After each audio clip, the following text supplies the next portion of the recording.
All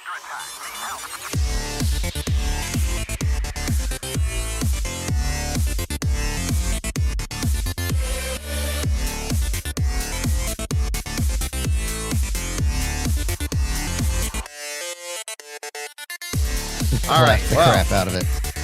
let's talk about why we're here today. Kevin, you've got a problem. You need to stop eating so much pizza. And honestly, I'd be happy to help if you would just share a slice or two, you greedy bastard. Hey, I haven't had pizza in like 2 days. I had half a pizza yesterday, and I felt really bad afterwards. Really guilty. No. Oh, bubs. But it tasted great. Well, yeah, we're here to play Kids on Bikes. Kids Yeah, on here's the book. bikes. There's the book. That's what it looks like. We're gonna maybe play some kids, maybe some adults, maybe some teenagers, maybe a mixture. There might be It's gonna bikes. be weird. What'd you say? There might be bikes. Maybe. Maybe there'll be bikes. I'll be honest. I'm hella nervous about this game. Do tell. The one thing that I learned upon rereading the rules for this game is that a lot of the game is just like, hey, improvise everything, which for RPGs seems like career suicide. When you're up on an improv stage, it's a very different feeling. So it's tough to prep when half of the stuff is made up on the spot. Hey, any thoughts from you? Before we get to those thoughts, can we figure out some of these audio?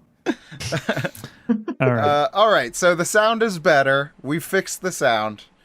Let's get everybody's initial thoughts on the game, Kids on Bikes. Well, you go ahead. I think the obvious correlation is like Stranger Things from what I've heard about it. Yeah. So that's the only thing that I know. I think I listened to one podcast play it, and it was really funny. So it was the Funhouse guys. They did a TTRPG podcast. I think they did a run of Kids on Bikes. That was really fun. I think of E.T. because I've not seen Stranger Things, and I'm sorry for that. But this is going to be hopefully a lot like when I used to ride bikes with my friends without all the weird stuff, but just cruising around all day, putting the cart in the spokes, all that fun, good jazz. Yeah. I guess if we're keeping the comparisons going, I figured it sounded like Goonies to me. Oh, Yeah. I take that back. That's mine, Ultra. No, too late. You get the alien. You get the goonies. I want sloth. I guess I'll go different and say maybe a Stand By Me. Yeah. Maybe. Yeah. 100%. Yeah. All right, so we're putting all those on the watch list now for the Patreon watch along. I don't know that one. We're going to watch them all back to back and then watch all of the Lord of the Rings movies because Kevin suggested it. Oh, no. Let's just combine it and we'll get like an AI Lord of the Rings on bikes. Wait, Sounds terrible. is there like a scene with like a railroad track and Stand By Me? Yes. Yeah. Yep. Okay, then I may have seen parts of it. Okay. That's impressive. Kevin seeing a movie. I didn't say I saw the whole thing, but I did see parts of it. Remembered a specific from the movie too. That's pretty good. Or it might have been a clip on I'm sorry. some podcast or something. I don't know. All right. Well, I'm gonna take over again. right. Okay. We have new rules. Let's talk about the rules because Kids on Bikes is a relatively rules light system. So this game uses a basic set of polyhedral dice. We're not going to use the percentile dice because each die is assigned to a stat, and you roll that stat to overcome your difficulty checks. just like any other game. The fun thing with this game is that you have exploding die. So if you're really bad at a skill, you still technically can overcome how bad you are at that skill, which is pretty cool. I like that ability in there. Exploding die also means that this game is very deadly. Because if I go to roll an attack against you and I'm really good at attacking things and I roll a 20 on that, then it compounds. I just keep rolling until so I could pretty easily, if I'm very good at one stat, get like a 30 or 40 in that stat. So yeah, combat is very deadly. So don't be afraid to run away from things. Don't be afraid to hide. Don't be afraid to use like your brains and be clever and fun. Oh, what else do we want to talk about? Let's talk about some different types of actions. There's two main types of actions in the game. This is a system where you have planned actions that you can take, which is where there's no immediate threat. You have time to think about things. It's when the conditions are ideal for your character to do that check. You also have, what did I call it? Snap decisions? For the moment? Oh, no, yeah, snap. I think snap decisions is right, but thank you for trying. That's all I can do. So yeah, snap decisions are when the heat is on, the monster is attacking you, the bully is trying to punch you, your dad's taking your lunch money for some reason. All of those instances are things where you would be making snap decisions. And the difference there is that with planned decisions, you can kind of make the optimal choice. You're not under the threat of time. Your friends can help you out with that check. In a snap decision, you're kind of on your own. You just have to do things based off of instinct. So there are some tokens in the game called adversity tokens. These can be spent to increase the value of your roll. Not the face value. Increase the number of your roll. Yeah? The Am I saying that right? The result. That's what I'm trying to say. Increase the result of your roll. So, you roll a d6 on something, add 1 to it, and that's your new result. Adversity tokens are earned through failure. So the more that our players fail, the more adversity tokens that they have. Trying to think of what else we can talk about rules-wise. I don't want to spend too much time going over the nitty-gritty of this. The degree at which you succeed or fail is based off of how much higher than the DC is of the check, or how much lower the DC is than your check. So if you fail something extravagantly, then it's catastrophic. If you succeed at something but only a little bit, then it's like, oh, you just barely succeeded. This is that's the back. This is the deluxe edition of the deluxe first edition of the Kids on Bikes RPG. In the back of it, it has a bunch of little like story settings that are like there to help you get started. They are listed as modules, but they're not really like full adventures. So I think it's kind of a stretch to call them a module.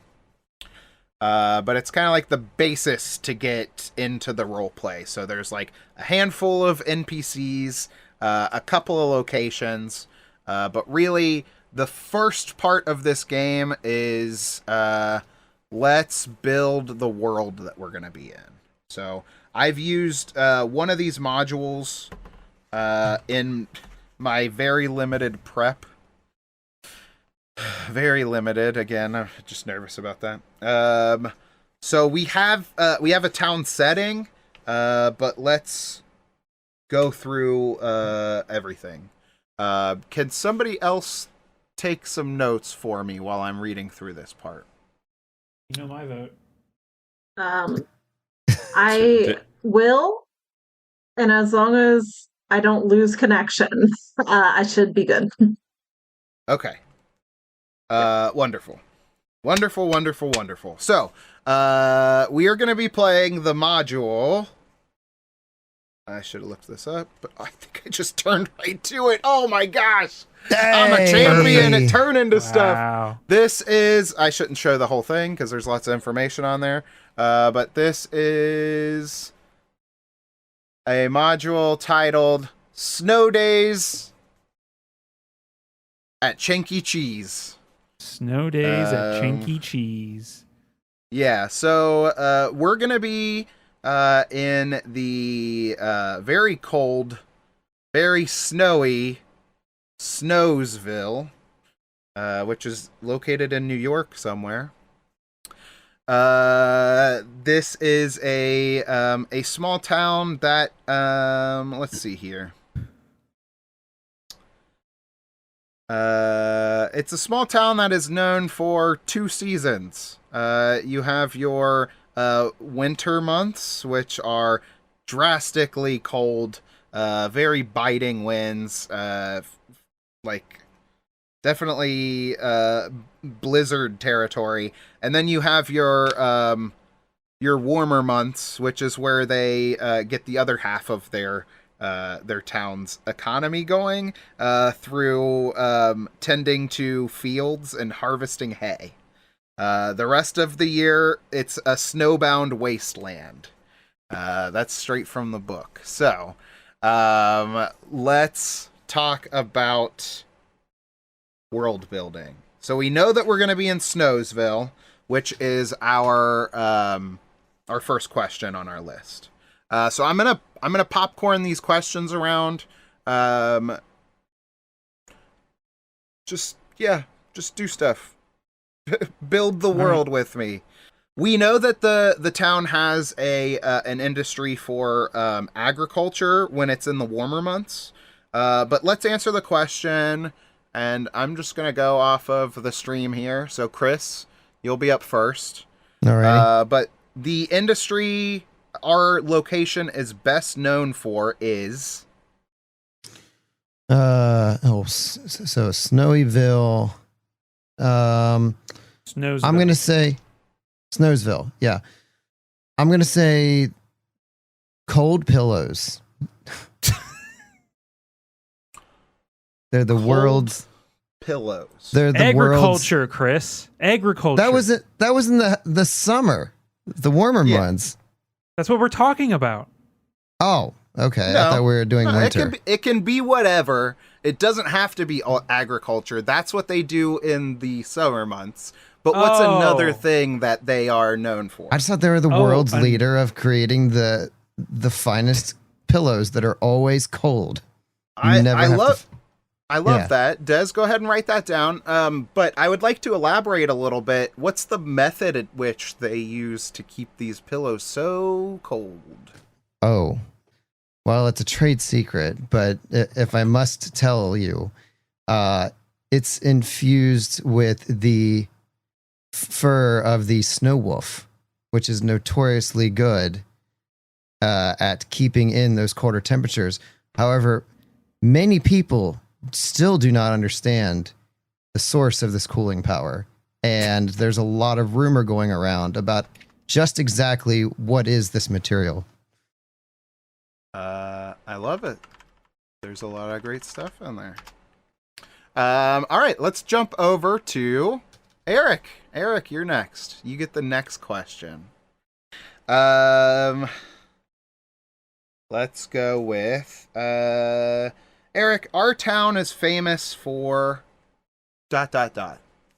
Our town is famous for our yearly Christmas festival. I love it. Yeah. So every year the town sets up a nice like open German style Christmas market festival. They have a tree lighting ceremony. People come in from all around to, participate. So it's like the highest tourism part of the year. Yeah. Yeah, I love that.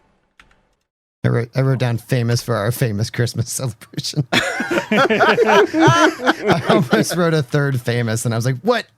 It's very hot in this room Our again. famous town is famous for being famous. Awesome. Okay, that brings us to Dez. Mm-hmm. Dez, our town is infamous for... That's even more famous. No, infamous Infamous? is... Yeah, Usually it's a bad the- thing. He's The not just opposite of famous. famous. He's infamous. Okay, guys, I had the three musketeer, right? No, three. 3. Dude, no, shit. Nope. What are they? They Yeah, are I have. amigos. Yes, damn it. I was thinking of that where they're like infamous. Yeah, more famous. Okay. Infamous for. Oh, shit. I don't want to make it super Famous for dark. tits? No. I mean, you can like this is the question to be dark on, right? Like Okay. it doesn't Gnarly have to be tits. something that is constantly assaulting the town. It could be a thing from their past. Yeah. It could be a thing that happens occasionally. Anything is in play. I was gonna say infamous for this is bad. Infamous for My God. most people gone missing. Oh, jeez. Oh no. Can you see the ads for that? Come to Or Snowsville with your family. Christmas is really great, but any other time, good luck. How about or like how about most missing persons per like Capita. city size or something like that, because okay. it's not necessarily that we're in like downtown New York. This Yeah. is kind of like a small town. Okay. Listen, there's this old Arby's commercial where a guy's running around New York and nobody's there. And he's like, hello, where is everybody? And then he finally bumps into somebody else and he's like, where is everybody? Arby's, roast beef sandwich. That's where all our missing people are. That's what this, yeah. Just nobody bothers to check. That's what the whole adventure is building towards. A final battle in an Arby's where it's like, oh wait, you were all here the whole time? Well, I guess give me a beef and cheddar. Fantastic. Okay, so that brings us to Kevin. That's me. Kevin, it's your time to answer a question. Economically, our town is blank, and some examples here: prospering, floundering, stagnant, etc. I'm going to say prospering. Those are options. Those are just examples. You could say whatever you want. Let's say our town's economic status, you said? Yeah, economically, our town is blank. Is... Are you stalling Sexy. to ask ChatGPT this question? No, I'm actually... I'm actually also am writing notes as well. Economically, you say. The town. Okay. What were the options again? I'm trying to think if I'm trying to decide whether it's going to be a bad or a good, basically. Why Yeah. not both? How about this? Good in the winter, but poor in the summer because of the lack of tourism. Oh, In I the love summer. that. Yeah, because of So the Christmas maybe like festival. unstable? Would that be Yeah. a good? That works. Unstable sounds worse than what Kevin said. Yeah. So wait, Marking good says in the winter. bad in summer, good in winter due to tourism for Christmas festival. And number one's world famous coldest pillows. Don't forget that. Those you can I'm buy sure those there'll be any a time of the stall year. at the festival. I'm sure those do terribly in the winter. My ass has got frostbite from the cold pillow. I've been sleeping on the cold pillow again, honey. All right. So that was Kevin. Let's go back to Chris. A notable location. Oh, sorry, no. A notable local organization is. Oh, the Three Sisters.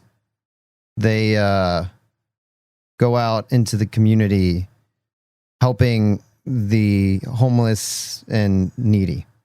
Did you? It I'm said going to location. post a link in our Kids on Bikes chat on Discord. It's a Google Doc, so we can have all these notes up for everybody. Oh, I love you. You're Excellent. amazing. You're my favorite person today. So, should I not be taking notes? Join the Backup notes are Google great. Doc Okay. and Yeah, double join check the to make Google sure Doc I and have then- everything written down. Yeah, let's go with Eric. What's another local organization? Another local organization. Yeah, we got the Three Sisters in there, but this other place is kind of a Snowsville staple. What is it? The The- two brothers. The Three Sisters. What did Chris say? They help people. What did you say? Yeah. Helping they're the like homeless and the needy. Okay. Now, actually, I would like to go back to that. Is this legitimately just Three Sisters, or is that the organization and there's like a collective of people that help out with this? There's a collective. It started with just 3, and they built it into a larger, like, local organization. They don't operate outside of this town. They're not that big yet. Gotcha. I love that. Yeah, perfect. All right, Eric, same question. A local organization. The 3 motherfuckers. Let's say They No. go around and terrorize homeless people. Reminds me of I think it was a New Vegas mod. There was a guy named like Motherfucker or something like that. There's a super mutant. it's a super mutant. Yeah. Yeah, it's you just go around and I can't remember the exact thing, but I just remember Motherfucker. That's my name. I gotta look this up now. I'll find it for you, Chris. I'm gonna say another organization in town is the local farmers cooperative. Basically your local farm co-op type thing. You know, the farmers in the summer, in the harvest season, bring all of their goods to the co-op or what they're not selling off to megacorps.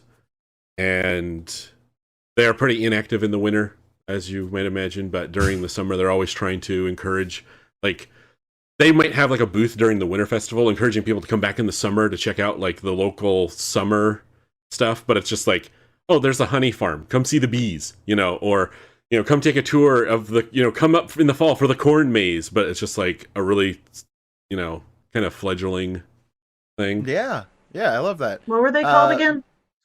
It's just the local farmers co-op. Gotcha. Is that kind of like a farmer's market? Is that just another way of saying that, or am I way off on that base?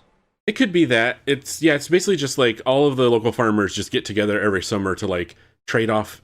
Like, I have extra corn this season, well, I have extra wheat this season, we can trade. Or like if they're like the honey farm, like, okay, I'm bringing in all the excess honey that didn't sell to market nationally, and I'm selling it locally at the like farmers market kind of thing. So yeah, just Okay, that kind of Gotcha. idea.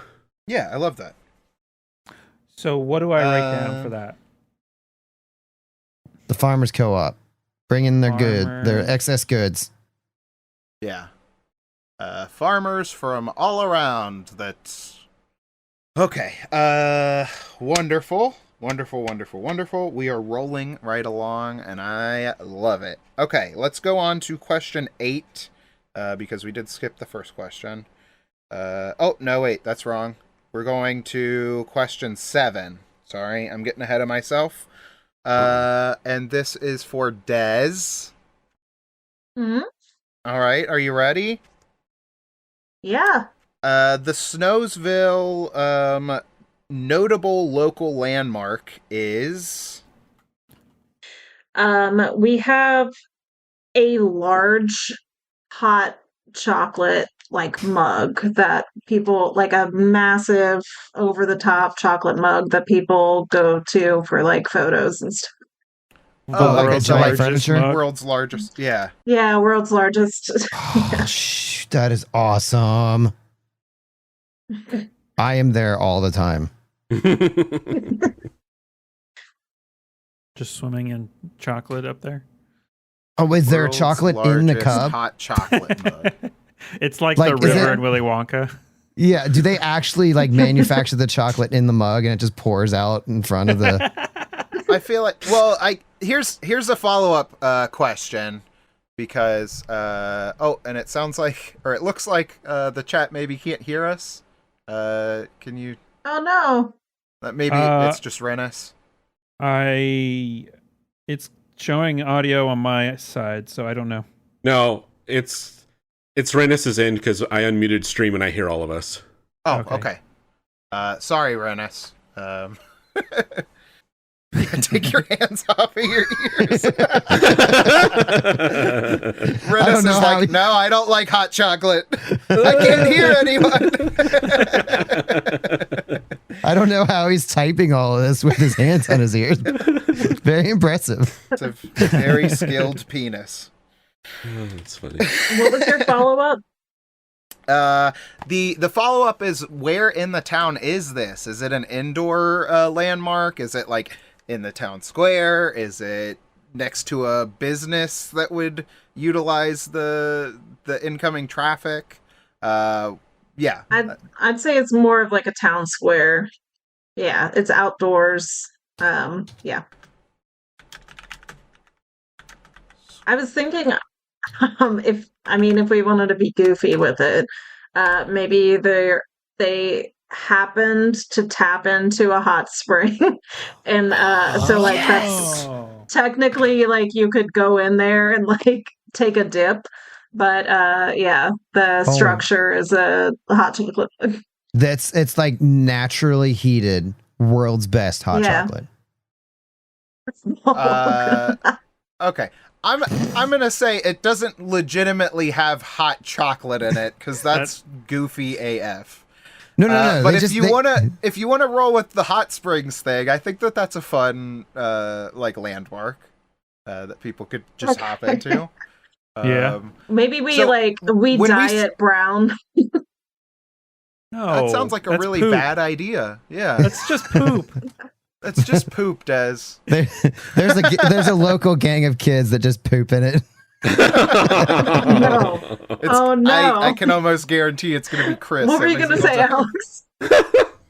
Alex? The last question that I have about this giant hot chocolate mug is, how big is it? It's large. It's the largest one in the country. How Mhm. big is it? Is it building sized? Is it like a van? Is it person sized? I'd say it's like 30 feet wide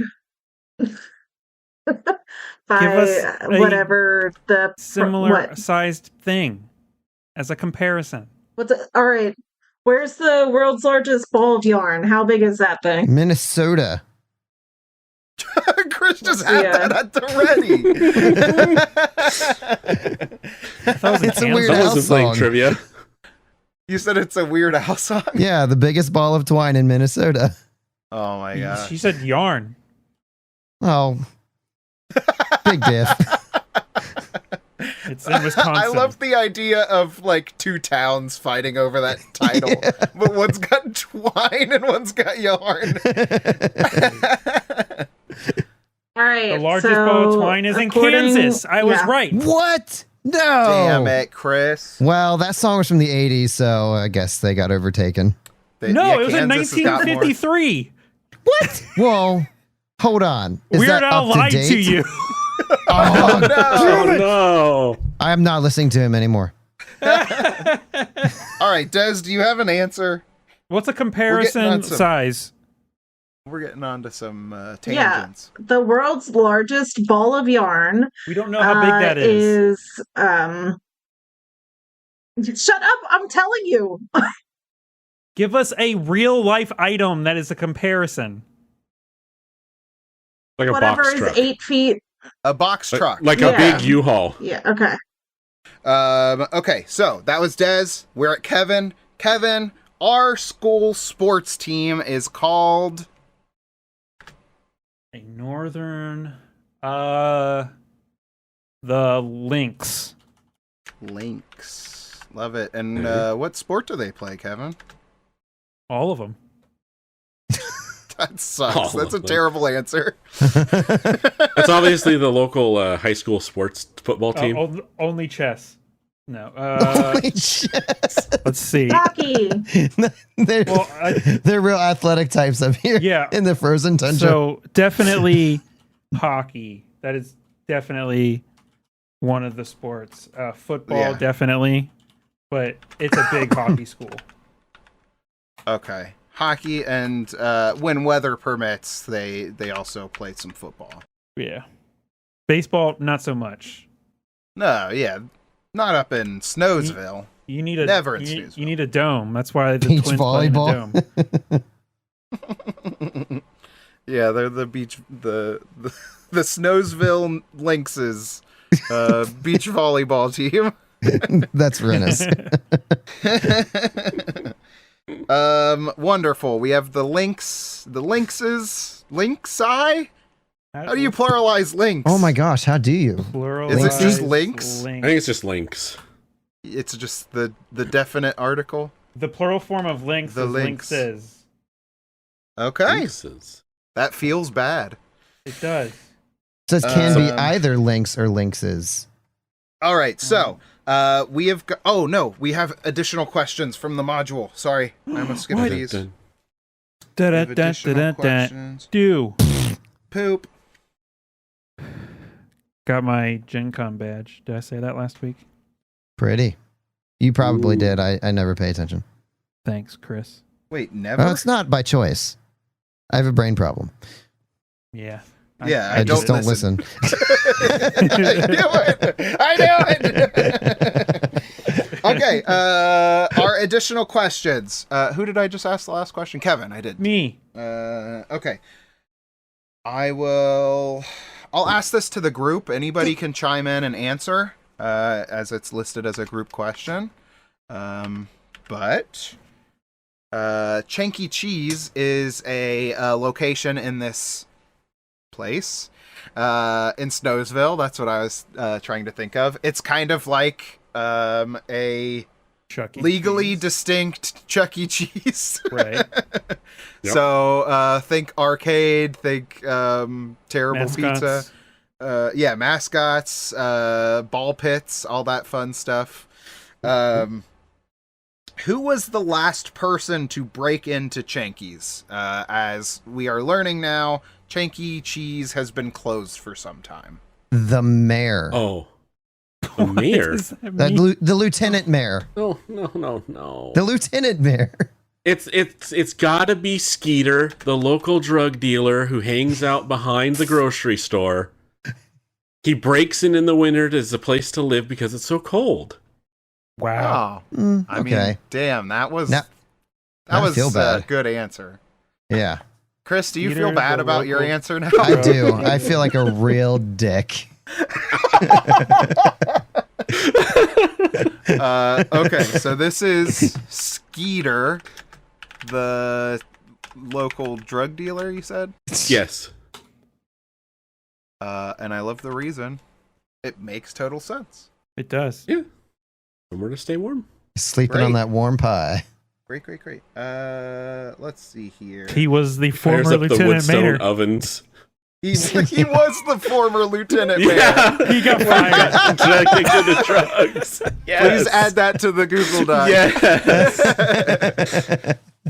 Okay, Oh man. this is addressing the rumors, which we haven't got to yet, so I'm gonna go back a step. Sorry, y'all. I'm keeping a bookmark there. The last step of like the world creation is each of you have heard a rumor about this town. Whether it's true or not, we don't know yet. But this is something that you have heard, maybe about a person in the town. Maybe it's about one of the other players. Maybe it's about one of those establishments, a business. I have kind of taken all of the information that's in the book and done a little bit of prep on what the town is like. So would you like to hear some of the characters that are listed in the adventure that we can kind of tie these into? Other than Skeeter. Mhm. Yeah. Yep. Yeah. Skeeter is completely new, and I love Skeeter. Okay. We have Karen Fraser, who is the former owner of Chanky Cheez.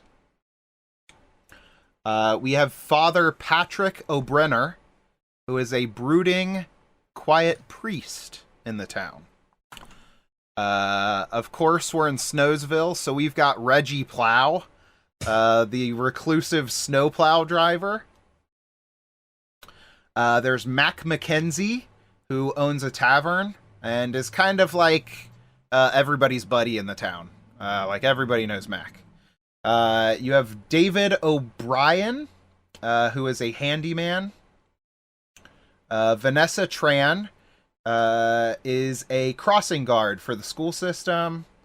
You have Myrtle Elliott, who is a gossipy fortune teller. Let's go with Clara Gutierrez, who is a teenager. She's at the high school. She is like obsessed with cryptids. Norma O'Dowell, who is a overprotective mother, and she actually lost her husband to a blizzard years ago. Yeah. And then you have Professor Simon Hill, who is a cryptid scholar. He was a professor, he turned into a cryptid scholar, and now he's kind of been outcast in the city. Those are kind of like your main cast of characters. I also have a bunch of random other like smaller NPCs generated in here, but those are probably going to be our most bang for our buck. As far as notable locations in Snowsville, we have Snowsville Middle School. You got the Snowsville High School, Snowsville Sheriff's Office, the Snowcap Market, which is the grocery store, the Chanky Cheez Fun Time Emporium, the Old Train Depot, oh gosh, how do you say this? Saint Eulalia? Saint Eulalia of Meridia Church. So Saint, S-T, period. Yes. And then E-U-L-A-L-I-A.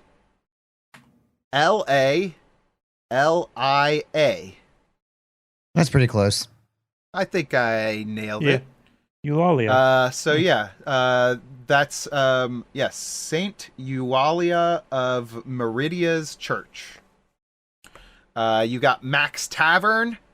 There is Big Spooky Forest, and you have Farmer O'Dowell's Hill.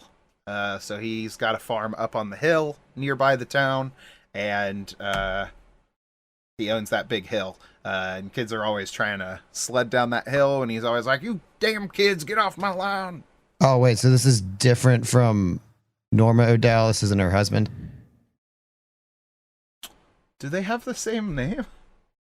You said Norma O'Dowell earlier, overprotective mom.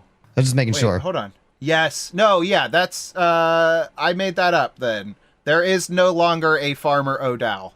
That's Norma's land that she owns from. Yeah.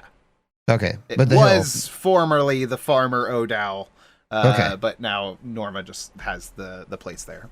Okay. Yeah, and that is Mac.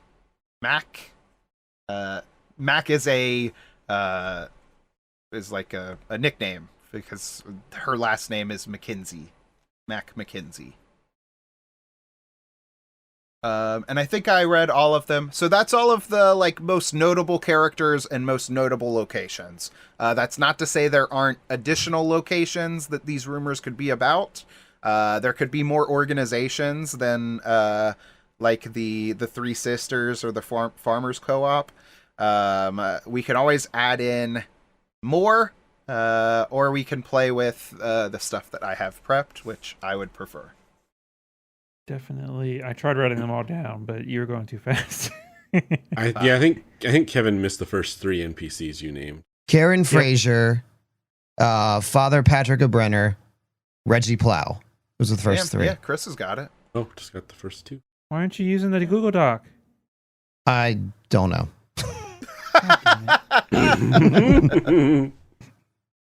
All right, so yeah, we are on to rumors. So this might be about a person, it might be about an organization, might be about a location. It could be about anything, any rumors that you have heard. And like I said, these rumors could be true, they could be false, they could be both. I'll go first. Yes, please. My rumor is going to be that Skeeter was fired not because he was a drug dealer, but because he wronged someone high up in the like mayoral, like government official type deal, and okay. he was like cast out, and that's when he fell on hard times, and that's why he became a drug dealer. Oh, okay. I like He's that. It was kind of retribution. That's why he was fired, not because he's a screw up. I like that. Okay, rumor. Clara is obsessed with cryptids because she thinks a Yeti killed her father. Oh. That's juicy. Did you say these should be from your list, or we can have someone new? You can add new people, you can add new locations. The rumor can be about organizations. It can be about yourself. Yeah, it could be about yourself. It could be about one of the other players. Okay. But I guess we haven't made our characters, so that might be tough. Yeah. It's about Dez and Chris and Eric and Kevin. You mentioned there's a middle school and a high school. Does the middle school also have elementary grades? Or is there an elementary school? I think that the Three Sisters provide schooling for younger kids, because the town doesn't have the infrastructure to have 3 separate schools. Okay. That sounds like a fun detail I just added in.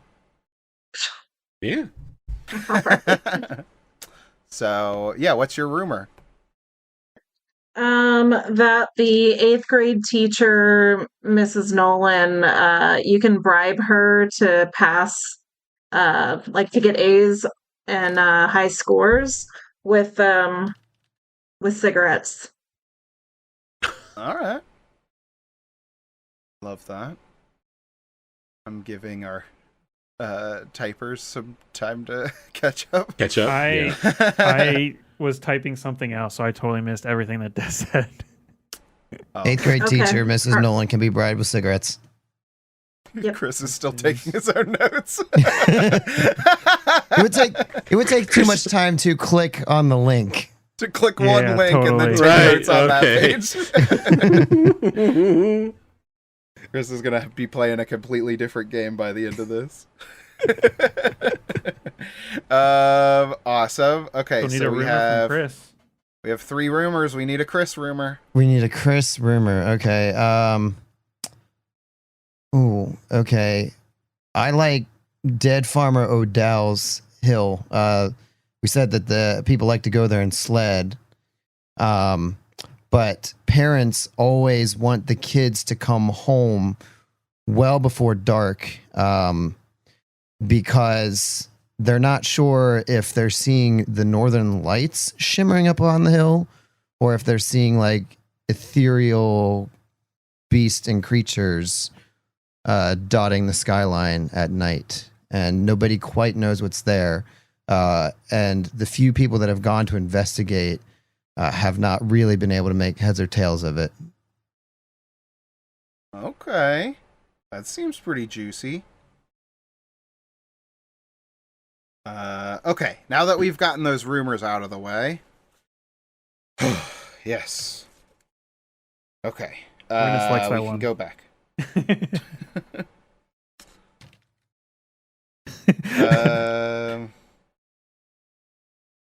Let's get back to the module question. So this can be individual. It can be shared. So maybe a couple of people have. Maybe somebody has an answer to this one. Maybe we have a modification to it. That works as well. What rumor about the town interests you the most? So where were we at? I asked Kevin a question, and then I think is it Chris's turn to answer a question? What was the last question? Chris just gave the rumor. The last question was who was the last person to break into Chanky Cheez, and you just asked for someone to blurt out an answer. That was a group one, yeah. Right, and then I answered, and then ultra rudely made it better. Rudely made it way better. The last singular what an question. asshole. Last singular question was, "What's the sports team?" And then I answered, which was Kevin's. Yeah. Okay, so Chris, I'll posit this one to you first. What rumor about the town interests you the most? Oh, from our four here. Yeah. My character, or just me? You can start to use this to inform your character for sure. Okay. I'm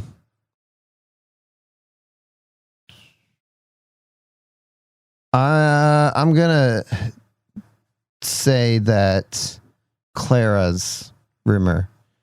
That she's wanting to know if her father was killed by a cryptid or what happened to her. Perfect. Yeah, I love that. Okay, so that will have like a special impact on your character whenever we have your character made. Okay. Okay, so next question. This will be for Eric. What's your favorite memory of Chanky Cheez that only you seem to remember?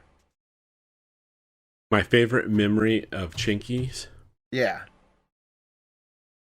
The time that I was playing in the ball pit and I found a broken Transformers action figure at the bottom of the ball pit. Ooh. It was like, because my character doesn't get a lot of gifts outside of like birthday, Christmas time. Yeah. So he was like, free toy, and he was so excited, and he like excitedly ran over to his mom and asked if he could keep it because, it's like, I found this thing. Do we have to turn it into Lost and Found, or can I keep it? And it's like missing an arm. So she's like, yeah, you can keep it. It's fine, because she's figuring they'll probably just throw it away instead of putting it in the Lost and Found box anyways. I love that. Yeah, that's awesome. Let's talk about character creation. We've got the town. We've got even more characters, even more organizations, and we got a lot to play around with. Okay, so when you're creating your character, you move through the following steps. So the first step is select a trope from the playbook, and you can take a character sheet accordingly. Playbook. Mm-hmm. So instead of this being a lot of silence while we read stuff, could we just take turns reading off some of the tropes that we're seeing? And maybe talk about what's interesting you as far as the character that you would like to play, where your head's at right now, what maybe some of the options might change there. Does that make sense? So I'm wanting to play like a kid, like a young kid. I'm looking at like the scout maybe, or because I like to play myself, there's one called Loner Weirdo, and I'd be pretty good at that. You can't just play your character from Power Rangers, Chris. I've been typecast, I swear. No, but I think because, I said that I was probably fascinated with the cryptid story. If Scout is what I'm thinking, like, like Boy Scout type thing, that I'd probably be leaning more towards that. Yeah, I mean, definitely works. If you wanted to take something and modify it a little bit, that also works as well. Okay. So yeah. But yeah, I think that's where I'm leaning, is more towards like Scout, like adventurous, more curious about things. Mm-hmm. The one that was I haven't decided kid or teen yet, but funny sidekick made me laugh, so it kind of made me want to choose that. I love that. Yeah. Oh, questions to ask yourself when making your character. What do you do that always lightens your friends' moods? When does being in the sidekick role frustrate you? Interesting. That's the next part, Kevin. You're getting ahead of yourself. Oh no. I think Man, I'm trying to decide really whether wanna be I think I'm going to be a teen. A teen sidekick. There's not much on the character sheets. Yeah, it kind of pre-assigns your die. Yeah, I see that. Selections. Uh-huh. And then it gives you the given feats with the character sheet. So there's not a ton to character creation because it's rules light. Right. But there is definitely those questions will be the next step that we go through. I thought this one said British jock. I immediately thought that as well. Okay, I'm not the only one. I believe it's brutish. Brutish, Doc? All right. I haven't heard much from Des or Eric as far as where your head's at for the character that you're looking to play. I think I'm going to be a kid. Yay, kids. I'm leaning towards... I think I'm kind of leaning towards Scout. Or my character's Roper. Okay. Awesome. I guess what are where are our strengths at? That's another question we could talk about. That might help flesh out these characters a little bit more. What are they strong at? What are they weak at? A funny sidekick has a D20 in charm, but has a higher flight than fight, but is higher brawn over brains. Yeah. So it's kind of a weird, like, I can fight if I have to, but I don't want to kind of vibe. Yeah, like you like to talk your way out of situations because you're funny, right? Exactly. Yeah. Yeah, that's definitely the vibes I was getting was Freddy from Shazam. I don't know what that means. It's surprising. It's the funny sidekick from Shazam. Oh my god. Zachary Levi superhero movie that came out Oh, like a couple of years ago. I never saw it.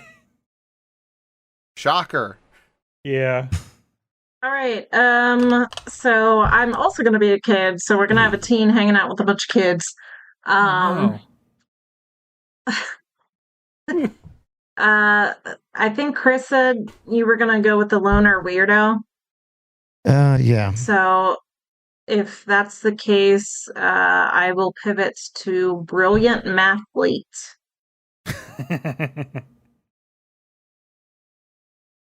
Nice. Why are you laughing, Kevin? I know what a That's fine. square root is. Square root of 4. It's a root that's not round. It's 2. At least it's not teens hanging out with their music teacher. True. I mean, The greatest Yeah. music teacher of all time. I'm pretty sure that music teacher stole drugs from a kid's locker and then slept on a bench. Allegedly.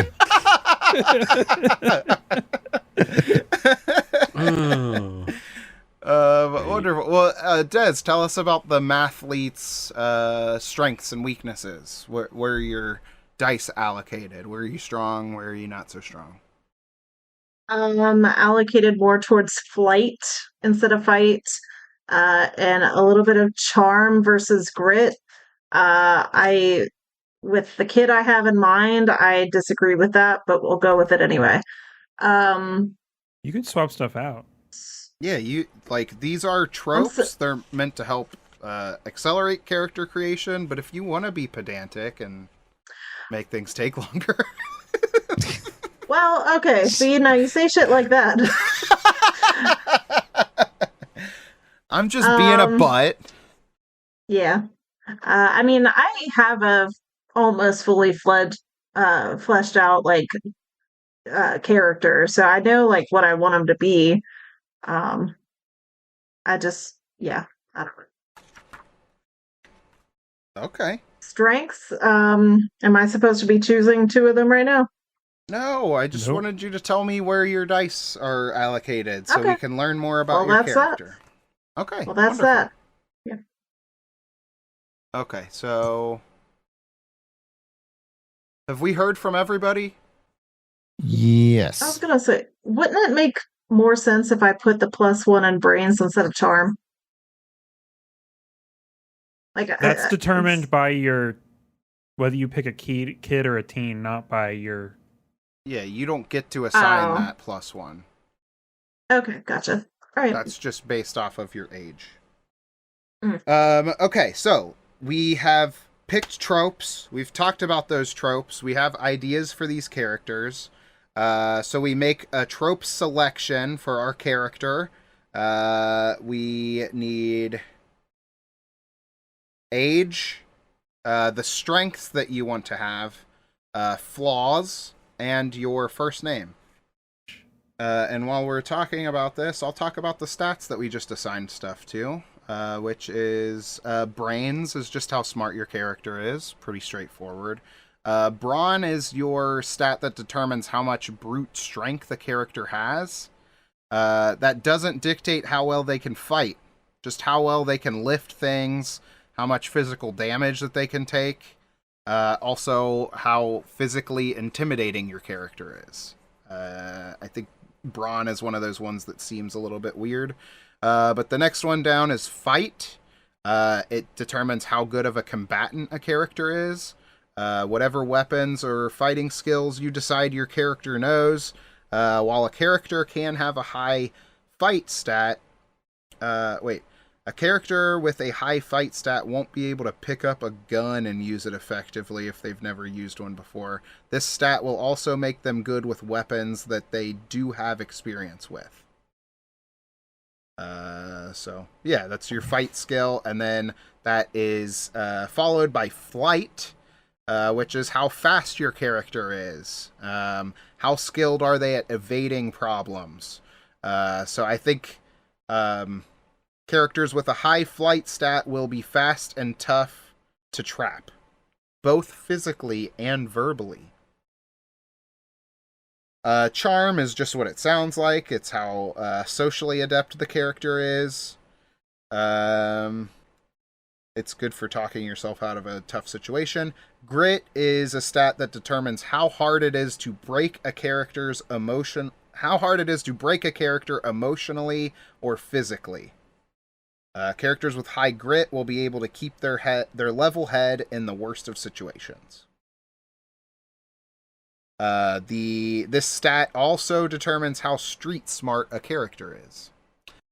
Hey everyone, Kevin here. I'm going to butt into the podcast after the fact to tell you that we spent about 10 minutes going back and forth between Alex and us, him reading off what strengths were from a list.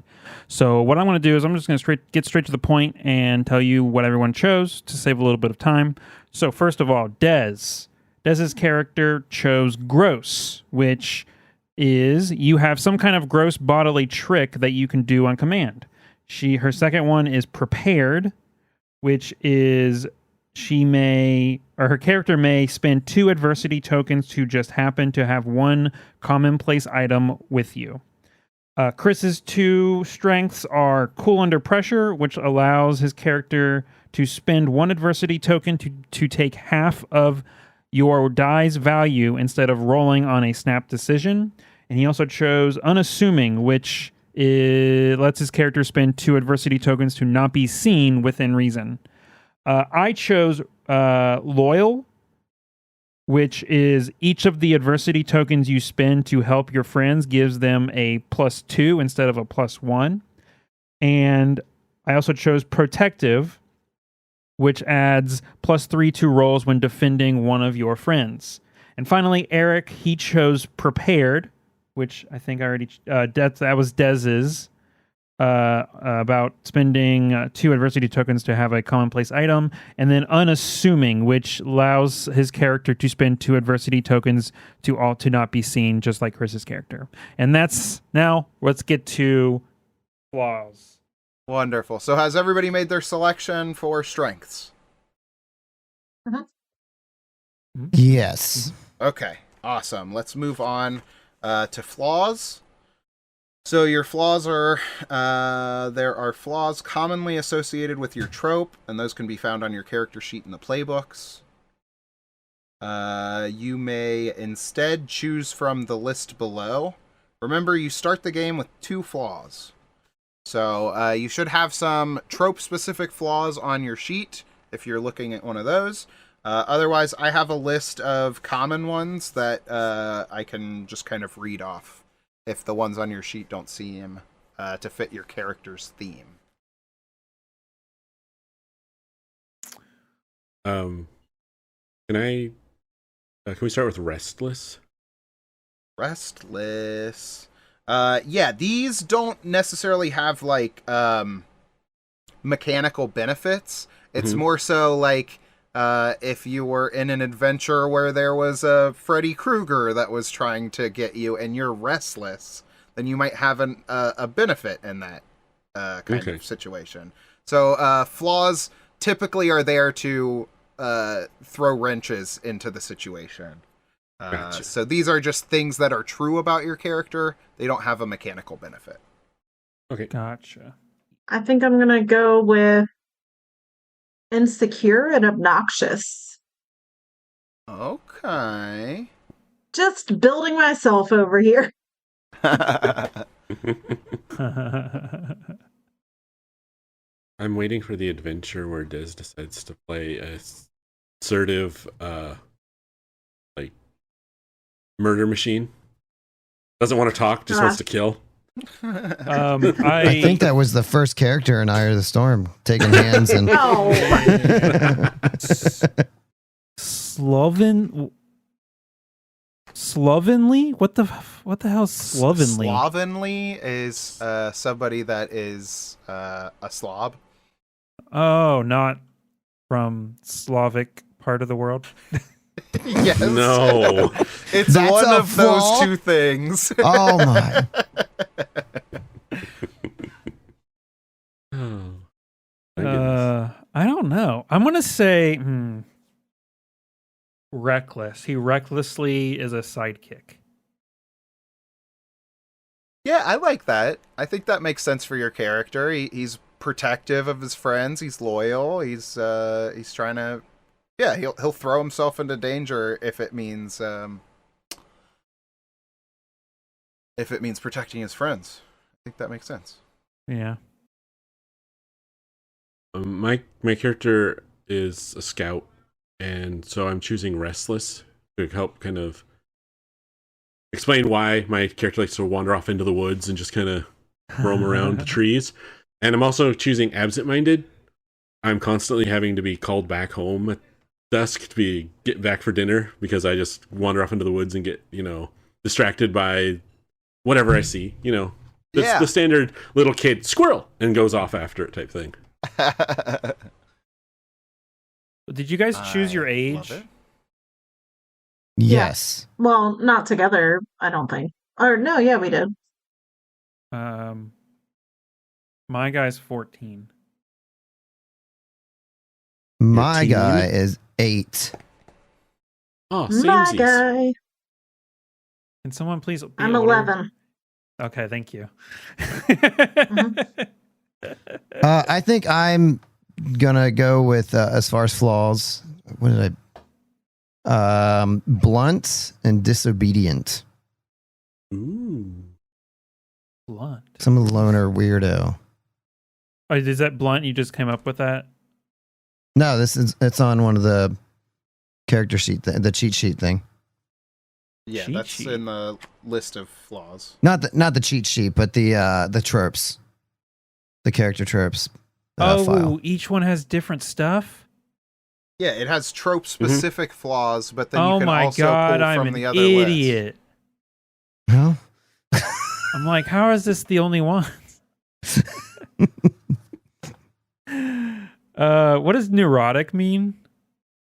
That's just, it's a flaw that your character has. So like you're neurotic, you are Yeah, that's what I'm you're asking. somebody that is stuck in your head. You're Is that what that means? overthinking stuff. You are maybe a little paranoid about other people. Negative emotions. No, that's not him. I'm having trouble with this second one. Perverse. That's I mean that's fine. Keep working at it. Has everybody else picked their flaws? I think so. Okay. Awesome. I just don't want us to get stuck on one spot too long. I'm like looking at how long we've been recording. I'm like, I didn't expect all the creation to take this long. Yeah. But that's totally cool. I'm gonna choose. He's obnoxiously loyal. Mm-hmm. He's obnoxious, and what was the other one that you picked? Reckless. Reckless. Yeah. Couple of obnoxious kids and an obnoxious team. So we should have age, strengths, flaws, and your character's first name. I do. I have a last name as well. What? Perfect. Man, you're thinking this through. So step 3 for the character creation process is introduce your characters to the rest of the group. We can also go ahead and include step 4, which is answer the questions about your character's relationship with the other characters in the game. As well as... Actually, let's do this in order. That makes more sense. So let's do step 3. Go ahead and introduce your characters to the rest of the group. And I think this is also probably a good time to answer the character questions that are on your character sheet for your trope. So whoever would like to go first can introduce your character and tell us a little bit about them. Yeah. All right. We've got Dusty Higgins, an 11-year-old. Fear. Is it okay that I have a fear? I just added mine. We didn't go over that. Okay. Afraid of the dark. Flaws, insecure, and obnoxious. I put he does not make friends easily since most people get annoyed pretty quickly with him. He is currently in 6th grade, and he likes to show off even though he's not very skilled. So he's always trying to impress those around him with like tricks and stories. Also, he's frequently sticky. Why? Who knows? What's the name? Dusty Higgins. Yep, Dusty Higgins. And of course, I have on here he is a brilliant mathlete, so he prides himself in being good at math. Because although he's not good at many things, math does come naturally to him. Both of his parents are engineers, and Dusty wants to follow in their footsteps. And then how does social isolation manifest itself is one of the other questions. And that's by him trying to impress other children to an extent where they're just annoyed with him. I'd say as far as like why he knows the rest of the kids in this group and hangs out is probably more so their parents are all friends and kind of force the other kids to hang out with them. Oh, that's so sad for old Dusty. So that's that. Well, thank you. Who would like to introduce themselves next? Chris has partially his hand up. Yeah. Pointing. I'll just go ahead and go. So yeah, my character's name is Danny Sievers, but he goes by Sievers. Age 8. What else are we doing with this section? Just introducing it in general? Yeah. Introducing your character to the group. So this is your chance to like elaborate on stuff that we've already learned about the character, and then also you can answer the questions that are on your trope. Okay, yeah. So Danny Sievers goes by Sievers. The local weirdo has very few friends, if only one. Recently took interest in Clara, because she seems to be like a kindred spirit with him ever since Clara became obsessed with cryptids. Like she used to probably be like in the inner circle at the high school, but was kind of shunned because everybody started to think that she was going a little crazy. And so that was an opportunity for Sievers to kind of like talk to somebody that would get him. He's genuine. He is who he is, but people kind of like shun him just because he seems a little offbeat. He is interested in kind of like the supernatural as well. Very obsessed with what was it earlier? Farmer O'Dell's Hill. Wants to solve that mystery. Goes there many times, much to the chagrin of his mother Sarah. He is. Oh, I should describe him too. He's 8 years old. He's however tall an average 8-year-old is. Red hair, lots of freckles. But like just the palest white skin because he doesn't really go outside that much. I put here for a description, what you see is what you get. But the questions are, why are you happy you're fending for yourself? His dad left. And so because he's kind of had to become the man of the house. And since that bond was kind of destroyed, he feels like he really has to just take care of himself. He doesn't want to ever be in that position of neediness again. Mm-hmm. And then what part of the cool kid's life do you wish that you had? Just real, genuine friends that accept me for me. Because he doesn't want to change. And so that's kind of where he gets to the whole, what did I say before? His flaws being blunt and disobedient. If people try to tell him what to do, he'll often just do the opposite just to be, like he doesn't want to fall into what all the cool kids are doing per se because of peer pressure. He wants to just be himself. And he's also very just plain spoken. Like, since he just speaks his mind, a lot of people just think he's being rude when he's just trying to be honest. Yeah, I love that. Okay. I'll go next. I'm playing Kid. And to make everyone's life a little bit easier because we're learning a new system, my character's name is Eric. Spelled with an A, right? No. And a K. Yeah. And a Y. 8 years old. Eric's fear is animatronic puppets. He had a bad experience at Chanky's before it closed down when he was a kid. So, his motivation, I just put explore nature. Likes being outdoors. Likes being out in the woods. Again, flaws are restless and absent-minded. Strengths are prepared and unassuming. And for the questions on mine for the scout, it was what got your character into scouting. My character got into scouting because his father was a scout, so he's kind of following along in Dad's footsteps there. And it also said, what does your character have to give up?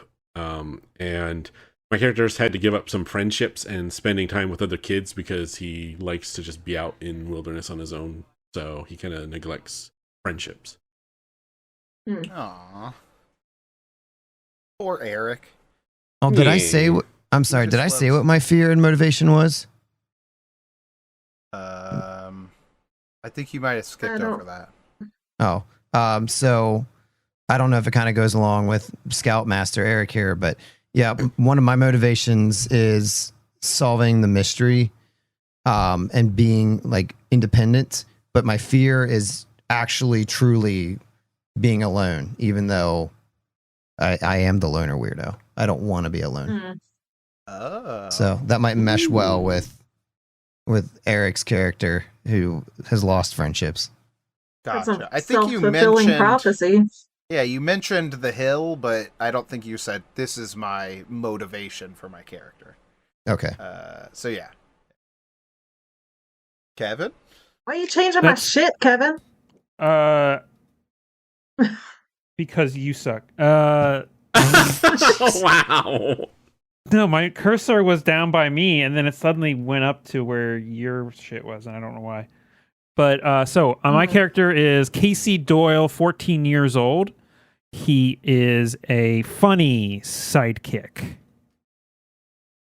He is rebellious, loyal, and protective, as well as reckless, obnoxious. Physical description is he is a lanky with messy brown hair, a backwards cap, and a chipped front tooth from a failed stunt. He almost always wears flannel over a graphic tee with jeans with torn knees. And for some reason, one of his sneakers is always half tied, no matter what. His question: what do you do that always lightens your friends' moods? And I wrote down he's always hyping them up on whatever they're doing. And then when does being in the sidekick role frustrate you? And I wrote when your friends don't let him help. Yeah. I love that. That's a great answer. I realized I didn't do anything physical for Dusty, so if we want to quickly do that, he's got like dirty blonde hair. He's kind of short for his age, and although he comes from a good family and eats plenty, he struggles to gain weight, so he looks much younger than he is. I would imagine his body type to be like Dobby from Harry Potter, with some knobby knees and all that.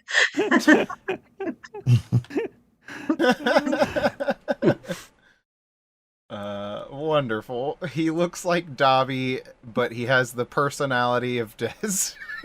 Yeah.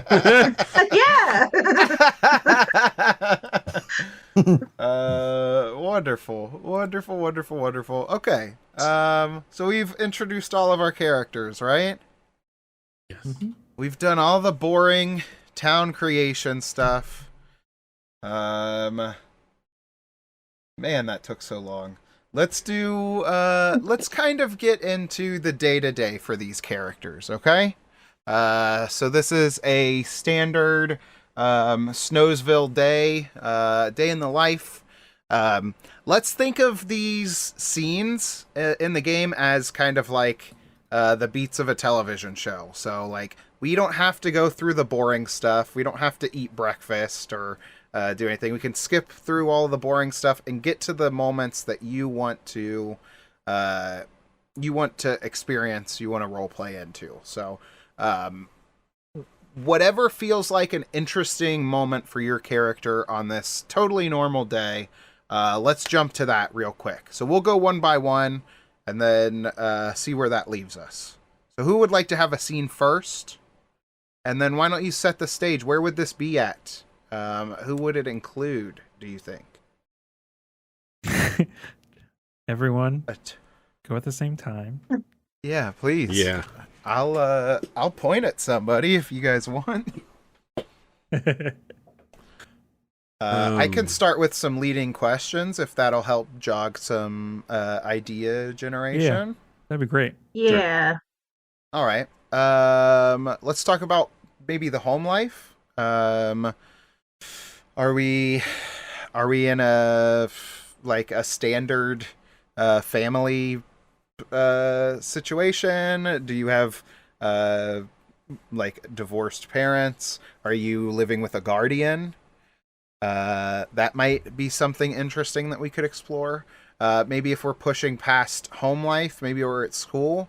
Who are the people that we have to sit next to? Who are the people that we have beef with? Who are the people that we have a secret that we're keeping from? These are all very fun things that we could explore. If we're pushing past school, maybe we're looking at hobbies. Where are these kids spending their time after school? What organizations are they at? Who's watching them? Who cares what they're doing? These are all questions that could help drive the narrative. So let's try and go from beginning of day to end of day as far as order of operations. So do we have like a time frame? Is this like present day? Are we back in the night? What? Yeah, so the way I would like to play this, because Kids on Bikes has the stipulation that the adventures take place at a time frame before you had a phone and a camera in your pocket at the same time.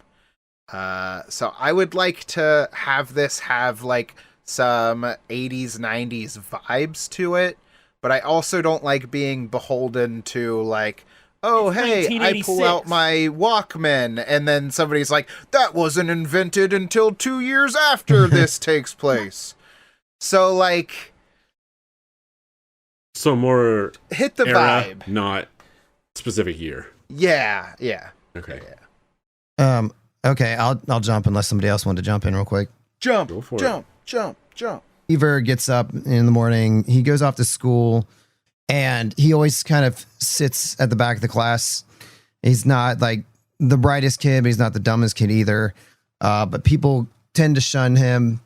Again, he does kind of like talk to Clara when the opportunity presents itself, but for most of the time, he'll talk to the teacher, he'll answer his questions, but he's not fully engaged. He's not like the bookworm of the class. He just kind of goes to school and then, sits at the table by himself, eats his lunch.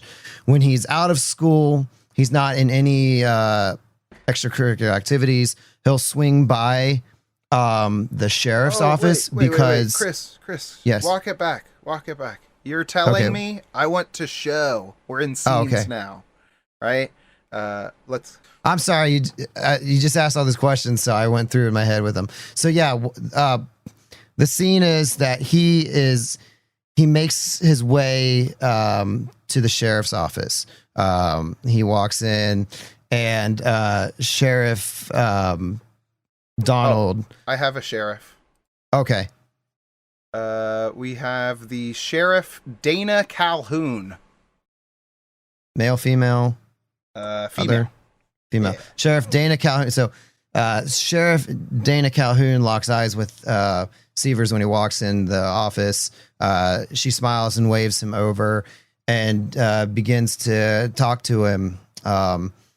She looks at the other sheriffs and kind of gives a nod, and he seems to say okay. So they find themselves in the park, and she is showing him like how to build like a campfire and do like outdoorsy things. And you can tell that there's this real like strong bond between these two. Don't tell, Chris. Let's play the scene. We're in the scene now. I'm Sheriff Dana. Oh, okay. So yeah, I'm struggling to get this fire started, and I'm trying to do the little spinny trick, and I'm just struggling horribly with it, and I get upset and I throw the sticks down. Hey, what was Seaver's first name? What was my first name? Danny. I feel like this adult is going to refer to you by your geez, I can't type. By your first name. Okay. But listen, Danny, you gotta slow down, okay? This is a skill about persistence.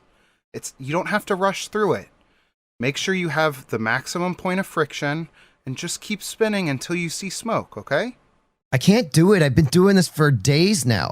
I got it. It's either going to happen or it's not. Danny, you need to stop putting so much pressure on yourself, okay? Nobody's good at anything on their first try. And it takes a lot of time to learn a new skill.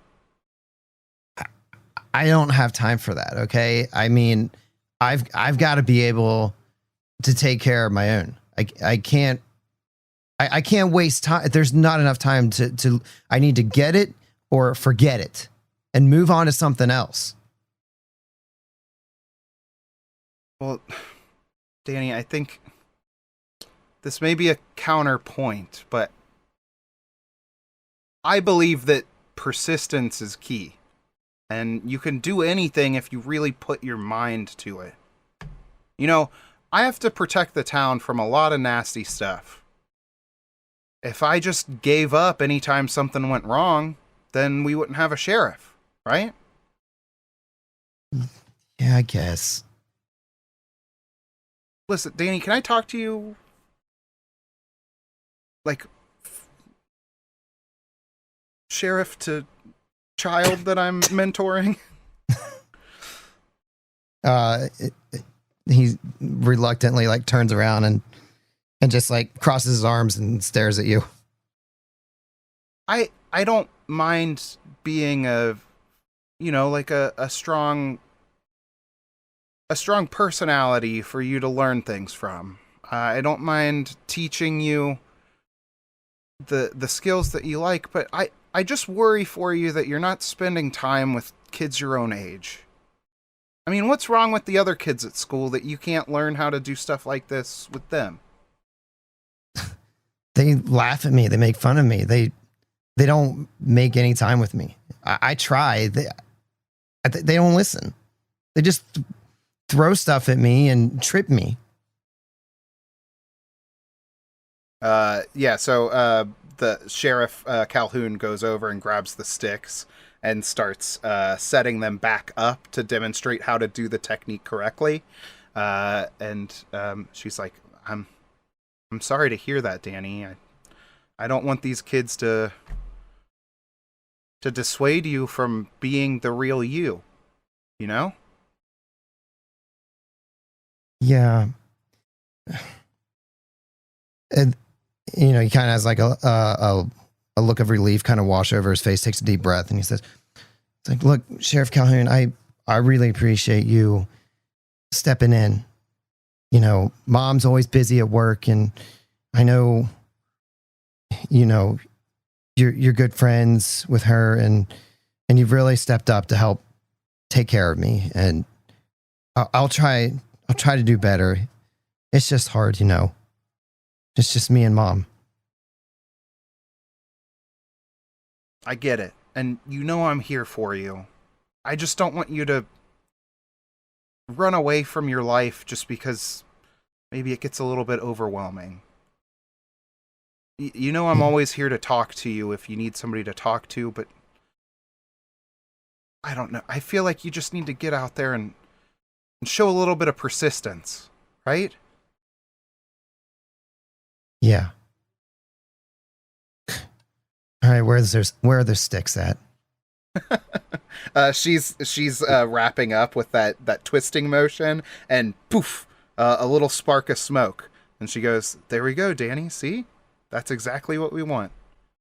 Oh, and he lets out like an audible like cheer, genuine surprise on his face. Wonderful. Yeah, I think that's our scene. We'll cut forward to somebody else. Who else has a scene that you would like to play? I'll do one. All right. Yeah. Why don't you give a little bit of scene setting here? Okay. So we pan in to a kitchenette, the island in the kitchen of Dusty's home, and he's eating a big bowl of what's a very sugary cereal, Captain Crunch. Yep, he's eating a big bowl of Captain Crunch, and very loud. He's slurping everything, and he hears a honk outside, so he jumps down, leaves the bowl and the remainder of the food, grabs his book bag, coat, and goes to run out, and picks up his shoes on the way out. So he's in socks, and he runs outside to the car, steps in a big mud puddle, but it doesn't stop him. And he jumps into the front seat of a town car, where there's a driver that takes him to school every morning. Oh my And gosh. yeah, This kid's a I little don't rich know. boy. Yeah,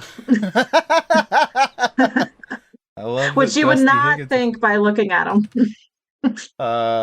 So is this scene with your driver? Yeah, he hops into the front seat, or no, I'm gonna say he hops into the back seat for now. Okay. Yeah. All right. And I don't know if you want to give the driver a name or I can. Why don't you give the driver a name? Okay. We've got how about Kevin Robbins? What the hell? Yeah. You're a driver, bitch. Bitch.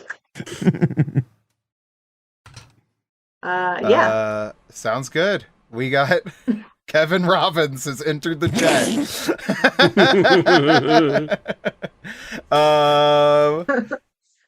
Oh my gosh. The Kevin Robbins that ended up being like a part of the Blue Angels. Fun fact: there's a Kevin Robbins who was part of the Blue Angels. Oh, All former right. Blue Angel. Okay, I love it. We're building out Kevin Robbins. Former Blue Angel. No, future Blue Angel. Oh, this is prior. Right. Future Blue Angel. Okay. He got interviewed by Stephen Colbert a couple of years ago. Wow, you went on Colbert? Yeah. I would like to go just around the horn here, since this is a new character. What are 3 character traits that we can give this character? I'll have, or I guess 4. Let's do 4 character traits. So Chris, what's something that's true about Kevin Robbins, the driver? Kevin Robbins, the driver. I'm gonna say that he street races at night.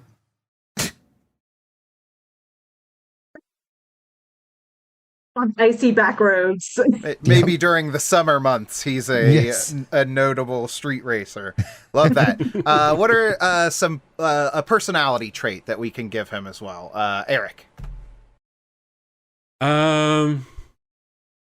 Forgetful. Where did I leave that school? Des, let's get one more personality trait for Kevin Robbins. I would say patience, very patient with with this child specifically. Okay. Kevin, tell me one thing about Kevin Robbins. Oh, well, I guess you already did the future Blue Angel thing. I guess, yeah. That could be the true. contribution. Yeah, okay. We know some stuff about Kevin Robbins. The driver for Dusty Higgins. Love it. Okay. He is forgetful and he is patient. So you hop in the car, you jump in the back seat, and you said this is a town car? Yeah. All right. Yeah. And I slam the door very loud when I get in, and then go to put my shoes on. Kevin turns around and he says, I guess I should ask this. Is he like a butler, or is he a paid driver that your parents use to chauffeur you back and forth? Is this like the second he's one. low status, he's a server, or is he higher status? This is his job. He just does this. Yeah, this is his job. Dusty's parents are very busy, with work a lot of times. So he kind of does a lot of the pickup, drop off, and stuff. Okay, awesome. So you jump in the car, you slam the door, and Kevin turns around. He looks over the seat, and he says, "Hey there, Master Higgins. How's it going?"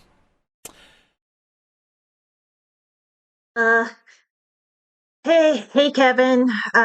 Good. I had some cereal and I was able to slide across the floor today without falling.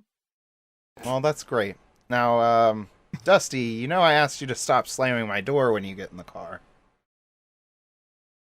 Oh, yeah. I'm sorry about that. I was just really excited to get to school today.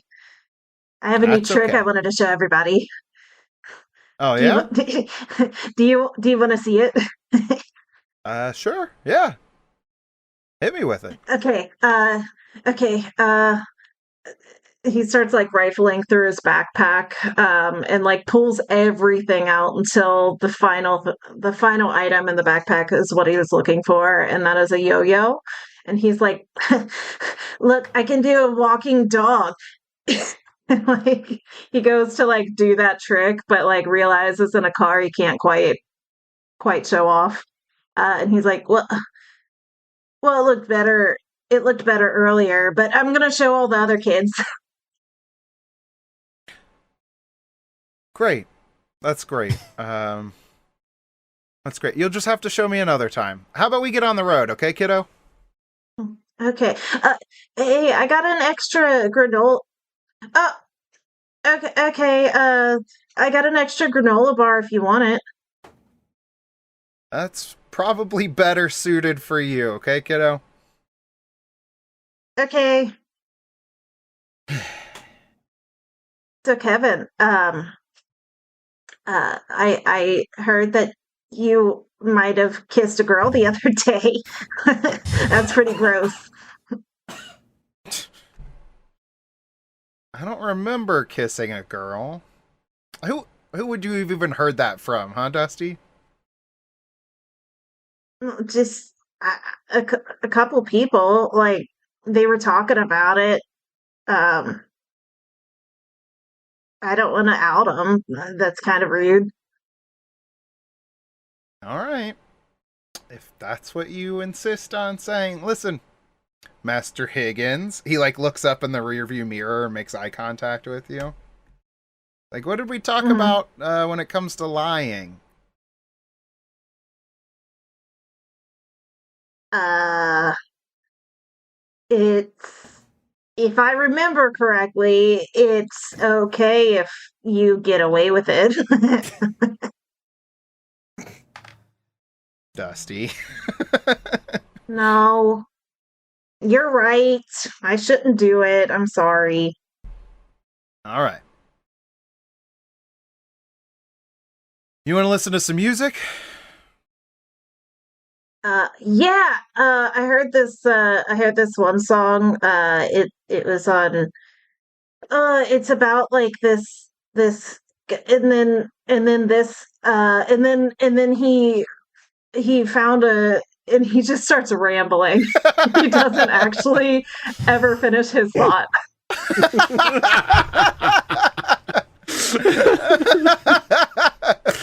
He's like that kid that's like, have you ever had a dream when you wanna, Yeah. you think you have to? Yeah, exactly. I love it. That's so funny. Kevin Robbins, the driver, is incredibly patient, so he listens the entire drive there while you ramble on nonsensically, and he drops you off at school, and while you're still rambling, he's like, "Hey, kiddo, we're here." Okay. We can listen to it on the way back home. Have a good day. All And he right, grabs hey, all of his stuff and hey, Dusty, just a reminder. yeah. I'm off work next week, so I'll tell your parents, but they're gonna need to come up with some other methods of getting you to school. Okay. Thanks. I'll let him know too. All right, hey, Dusty, Yeah. try not to smooch any girls in there. Quit. That's gross. And his face just goes red. And then he goes to like slam the door. And as soon as it happens, he kind of like crouches a little bit and turns around and mouths, "I'm sorry." Yeah, and Kevin is off to the races. Wonderful. Who else has got a scene? Let's dive into another one. Sure, I guess. All right. So after school, Eric's riding his bike to the it's like the main scout What'd you call it? Like the main scout hall, like where they would do like the weekly meetings before they go out and do the outdoor activities and stuff. Oh, I've never And done scouts, so I don't know. If anybody Yeah. else knows. Chris? I mean, I was in scouts when I was a little kid, but it's been a while. But yeah, out in the middle of nowhere, where I am, they do it at the Legion Hall, like where they did the like Veterans Hall or whatever. Oh, sure. Yeah. Yeah. Yeah, here where I'm at, we actually have a dedicated, it's just like a little log cabin building, like basically just like a big open room inside for them to do stuff. So he rides up on his bike and it's after school, hops off and runs inside with his backpack, and he stops at one of the like tables where there's like chairs set up so that the kids can like do projects and stuff. And he pulls this old shopping bag out of his backpack. It's like a plastic, like old, it looks old, like it's been used repeatedly. And he dumps out a pile of pine cones on the table, and then he gets out a notebook and he just starts like writing about the pine cones and like setting them up in like size order and everything, and just like starts taking notes and drawing like little rough, pretty terrible, but you know, as good as an 8-year-old can do, like sketches of the pine cones in his little notebook, and he's just sitting there working away. Oh, I love it. Yeah. Fantastic. Who do you think would pop into this scene with you? Keep in mind, it could be a new NPC. It could be one of the characters we already know. Could be one of the other players. But keep that in mind. No one else is playing a scout. No. Memory serves. Okay. Correct. Yeah. I would assume it's probably like one of the scoutmasters or like one of the older kids that's kind of like there after school hours to be there for the younger kids to kind of watch after them. Okay. Yeah. I like a moody teen that is kind of there to almost pseudo babysit. Yeah, exactly. Let's give this kid a name, this piece of crap.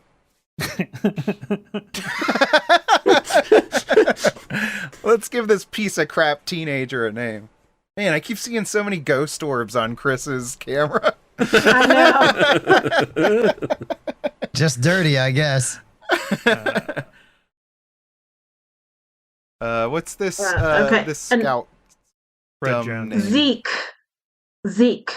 Oh, Zeke. okay. Zeke Jones is the name. Got it in one.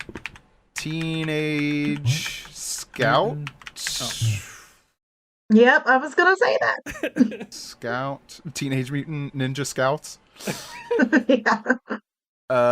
Let's go for what's a personality trait for Zeke?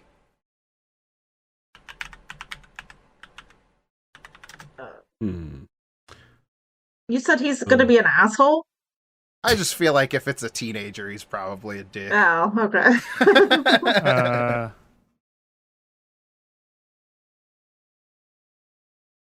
What about I'm looking at the bully vlogs. There you go. He's demanding. Demanding. How about 2 more personality traits about Zeke? I don't know the word for it, but he's always, I guess it'd be impatient. Like he's always taking the project out of people's hands and fixing it for them. Oh, I love it. Yeah, that's great. Instead of teaching, he just does it. Right. Yeah. Let's get one more personality trait. Eric. What'd you say, Kevin? I was gonna say the 3. Or no, Des, you say one. Oh, yeah. Oh Since my this gosh. is Eric's What did we? scene. Okay, what did we come up with so far? So far, he's demanding and impatient. Okay. Or honestly, this could Jeez. be this could be like a character trait. We have 2 personality traits. Okay.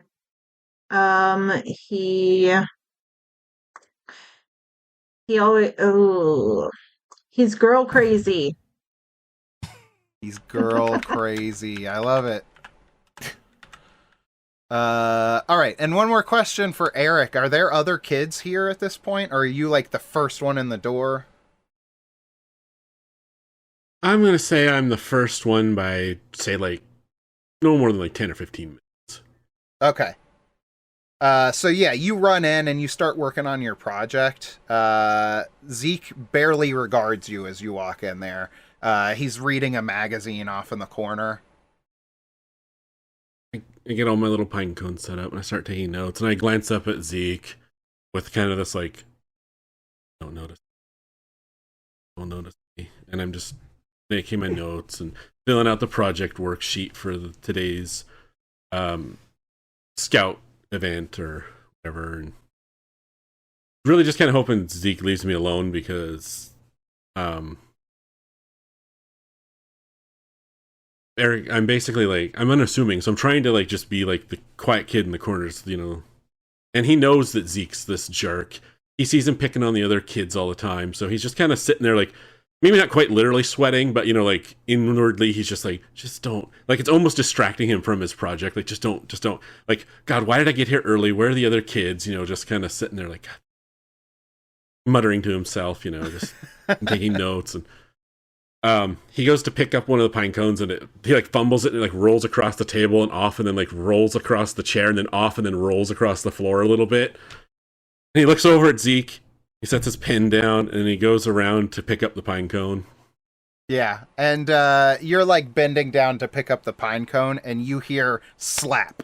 The magazine shuts very loudly, and you hear a little creak as you start to stand back up, and you see that Zeke has taken notice of you finally. Hey there, little guy.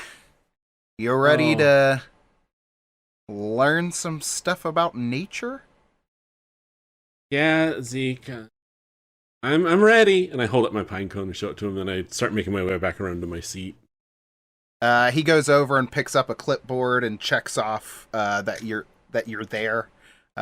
Checks you in for the day, and he's like, "Hey, Eric, I see your pack sitting on the ground. You know that's supposed to be in your cubby, right? Here, let me help you with that." And he walks over and he grabs the pack up off of the ground, and he just like chucks it into the little cubby on the side of the wall. Oh, thanks, Zeke. And then I get up out of my chair and I walk over and I like look in the bag and then like carefully put it back into the cubby, all like so it's sitting proper, not just like half in there from its tossing. And I turn back and walk over to the chair. It's like, yeah, thanks, Zeke. I'll make sure to put it in there right away next time. And you can tell, like, I'm a little dejected. It's like, there was like 10 minutes where the group activity started. I had time to go put it away, you ass. But I don't say that. I'm just like, the look on my face. You know, anyone that could read emotions from across the room would just see it, like, emanating off of me. Like, fuck, come on, dude. So yeah, he sees the pine cone set up, and he's like, "Hey, Eric, are you gonna eat these?" What? No, Zeke, these aren't the edible type of pine cones. And then I kind of like look at my notes, like, is there even an edible version? You can't eat these. I'm just cataloging them for the workbook page. Yeah, I know you can't eat pine cones. God. Oh. Kids are so dumb. Oh, yeah, right. Zeke, you're so funny. Hey, you want to get another activity badge? Which one? And I look down at my sash and I'm looking at my badges. Like, we're not ready for another one till next month, right? Yeah, but I feel like you can never get too early of a start on it, right? Oh. Well, yeah, okay. And he like perks up a little because he thinks he's taking it serious. He's like, yeah, okay, yeah. What's up, Zeke?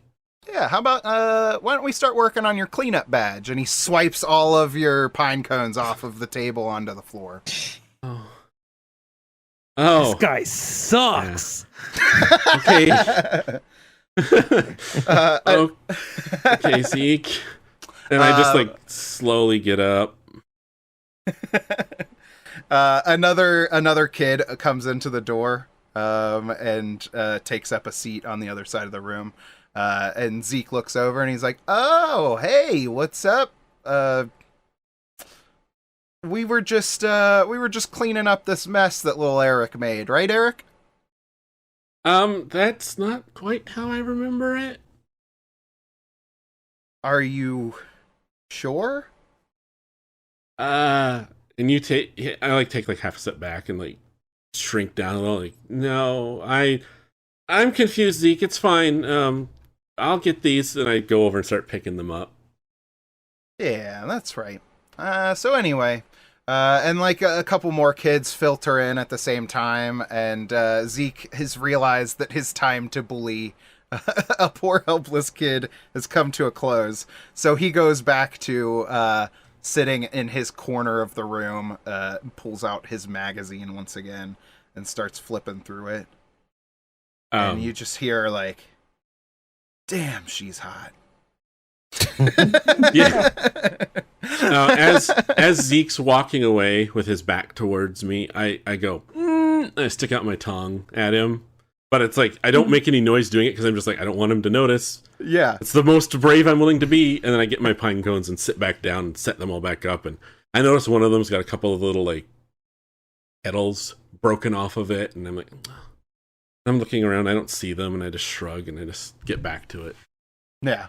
And as we fade out of this scene, we see Zeke's telltale demanding and impatient help style as he like just is yanking projects from other kids. Like, "No, I could do it way better." He just like yanks a project out of somebody's hand. Yeah, that's our scout.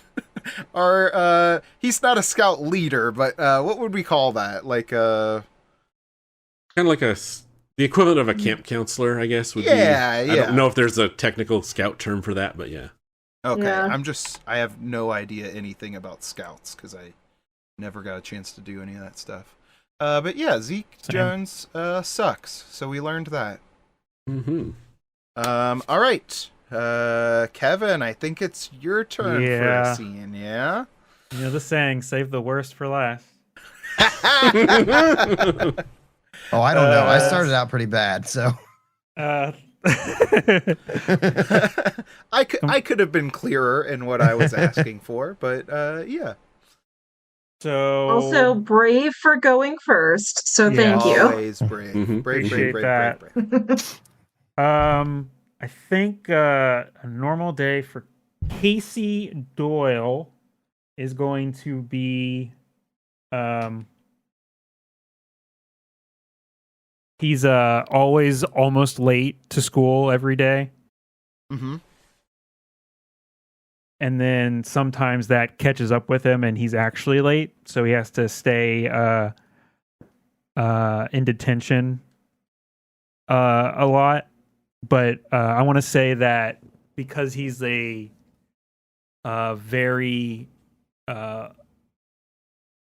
helpful, I guess, with his friends. Yeah. He also likes to he's been to detention so often that the guy who runs the detention, the teacher, depends on him to help the other students do stuff. Does that make sense? Yeah. So this would be at the high school, right? Yeah, because I had to look it up. Freshmen are usually 14, which is my age. So he's a freshman in Awesome. high school, and he's like helping these like older kids as well. I think that the guy that is running this detention is Coach Luis Ramirez. Okay. The gym teacher. That makes sense. Okay.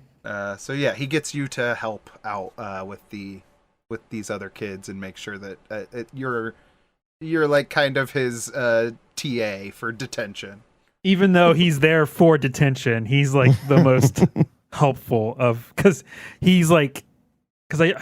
I never went to detention, so I assume you just goody worked on homework. I know, yeah, surprising. I assumed you just like worked on your homework, but he already got his homework done, so he's just helping other kids with their homework if they need help. Oh man, this kid rules. Okay, let's go with how many kids do you think are in detention today? It's a great question. 7. All right, there it is. We got in one. We got 7. We're not going to name all Awesome. 7, for the love of God. We're not. Yeah, geez, no. But if we were to name 1 or 2, what would you? Who are the kids that you would actually interact with at detention? Margaret. This Margaret Winslow. Don't question it. All right. What's one more? One more kid. Nolan. Odenkirk. Yeah. Yeah. no relation. What is let's get a couple of personality traits for both of these. So I need 2 for each. Nolan is, I'm going to say, he's going to be like, I'm just looking at the playbooks and see if he's like options and stuff. I think Yeah, he's is going Nolan to, one of your friends, or is he just another kid that's in class? I think he's friendly, but not like doesn't go over to his house or anything. Oh, okay. Acquaintances. Right. I think he's going to be he's going to portray like a jock, but he's not actually a jock. Like he's gonna like act like a jock around most people, but then when he gets to like people he actually likes, he doesn't act like that. Does it make sense? Oh, okay. Yeah. And then Margaret is like, well, she's got to be a reason why she's in detention as well. She's going to be very self-centered. You need more for them, or is that? Yeah, I'll take some more. Hit me with it. I was just thinking. I don't know why. Margaret Punk. She's in detention for smoking out behind the bleachers. Oh, There we hell go. yeah. So she's got like the dyed hair and like the ripped denim on and the piercings that she's probably not actually supposed to have, and you know.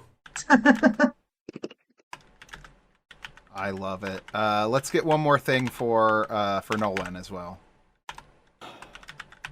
What was the first one for Nolan again? I'm sorry. He acts like a jock with people that he's uncomfortable with, and then he's comfortable being himself around his close friends. I guess we should. Okay. What is he like with close friends? He works at the local humane society. Oh, for Three So Sisters. he works for Three Sisters in their like pet division or whatever, I guess. But yeah, he helps out with like the taking care of the stray animals at the shelter and stuff. I love it. That's fantastic. So he's kind of a dick at school, but he's actually a nice guy. Yeah. Yeah. And Margaret's a rebel. She's a rebel. Yeah, I'm basically basing Margaret off of the character of Chloe from Life is Strange, if any of you have seen or played that. Oh, I've I seen saw you you play it. There you go. Awesome. Yes. Wonderful. Okay, so we are in detention. We have Margaret. We have Nolan. We have a handful of other background characters. I go to and the of background course- characters first. All right. Hi, I'm redacted. Oh, man. I don't know what this guy's name is. Yeah, so you get in. I'm gonna say you walk in a little bit late to detention, right? Classic. Classic. Yeah. And Coach Classic Ramirez is like,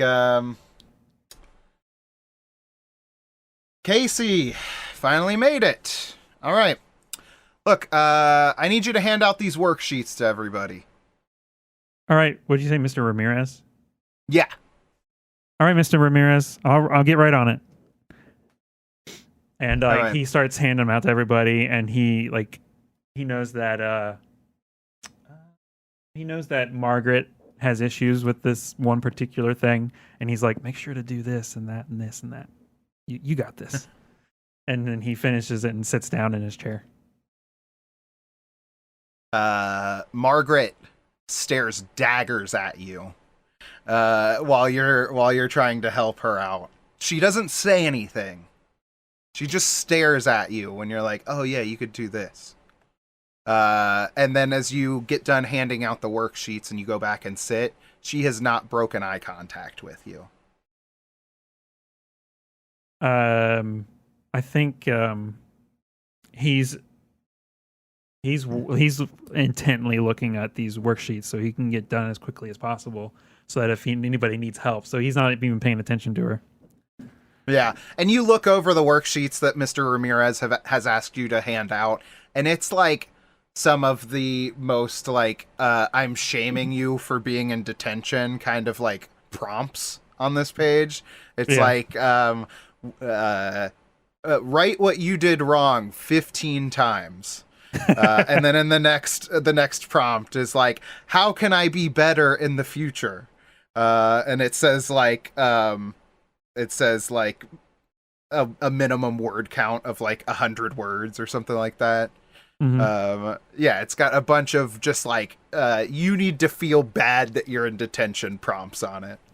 Right.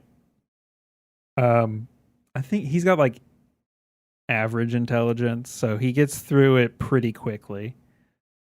All right. Yeah. But maybe if someone was like better at writing or whatever, they could get through it quicker than he did. Definitely. What are you writing your 15 times in a row?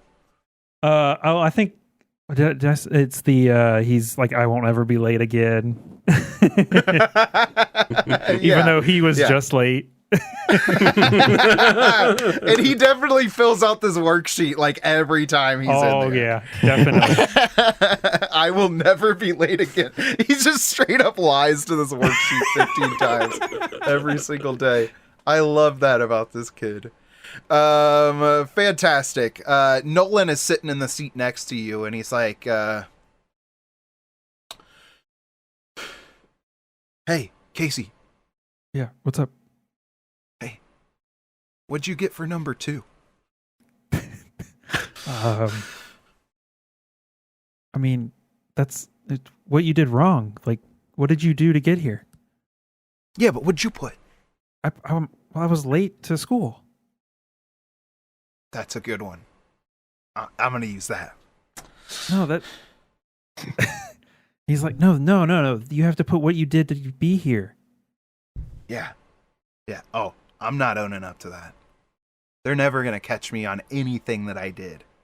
Okay, yes, I'm in detention, but they're never going to be able to prove it. I'm pretty sure they proved it since you're here. I think that's how that works. Nope, now they think I'm late. Idiots.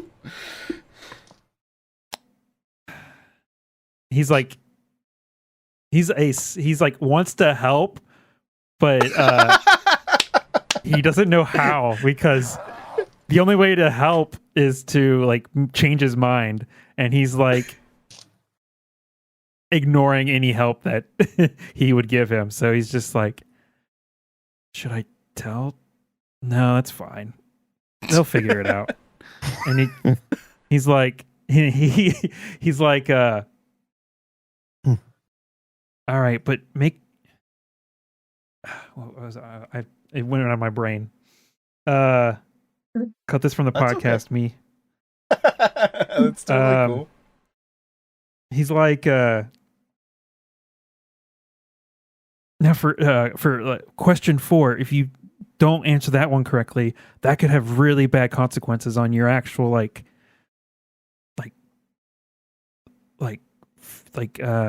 college transcript and stuff like that. Just so you know, because that's very important. What would question 4 be? That would make sense. I don't know. like where do you see yourself in 5 years or something like that kind of thing. Yeah, maybe. Where do you see yourself 4 years from now? Who's the kind of person you want to be? And he's just like, dude, I don't care about that shit. I'm going to college on a scholarship. All right? I'm the premier beach volleyball player here at the school.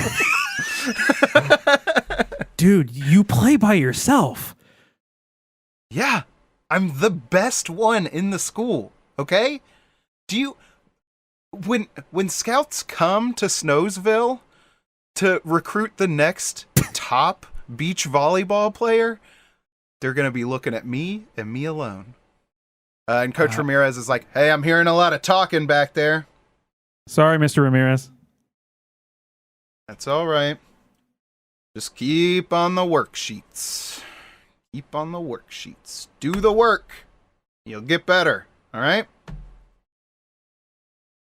He like as he says that, he gets finished with what he was writing and goes up to him and goes to turn it in. He's like, all right, listen, Casey, I think you've learned your lesson, all right? I don't want to see you here again.